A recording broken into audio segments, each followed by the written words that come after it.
আজকের প্রতিটা খাবার এত মজার ছিল, একেবারে আমার ফেভারিট। সো হ্যালো, আজকে কিন্তু চলে এসেছি লাঞ্চ আইটেম নিয়ে। প্রথমে আছে ভাত, এরপর আছে ঘন্ট, এটা মা মিক্সড সবজি যেটা বানায়, আর এই তো চিংড়ি মাছের ভর্তা, আর আছে বেলে মাছ, আর আছে চাপিলা মাছ। আজকে সব মাছ আইটেম, প্রত্যেকটা মাছ কিন্তু খুবই মজার।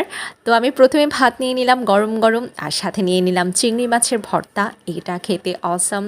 এটা কিন্তু পাটায় পিষে করা হয়েছে, আমি পাটায় পিষেছি ফার্স্ট টাইম। অন্যদিন মা করে দেয়, বাট আজকে মায়ের সময় ছিল না, তাই আমি করেছি। সাথে নিয়ে নিচ্ছি ঘন্ট, ঘন্টের মধ্যে শাক, মিষ্টি কুমড়া, এরপর কাঁকরোল, সব কিছু মিক্সড করেছে। আর আমরা সঠিক বাংলা ভাষায় যেটা বলি ঘন্ট। এটা দিয়ে বেশ মজা করে অনেকটা ভাত খেয়ে নিলাম। এরপর নিলাম বেলে মাছ, যেটাকে আমাদের চট্টগ্রামের ভাষায় বলা হয় বাইল্লা মাছ। বেলে মাছটা মা কাঁচামরিচ, বেশি করে পেঁয়াজ দিয়ে, ধনেপাতা দিয়ে বেশ মজা করে রান্না করেছে। এটার ঝোলটা খুবই টেস্টি ছিল।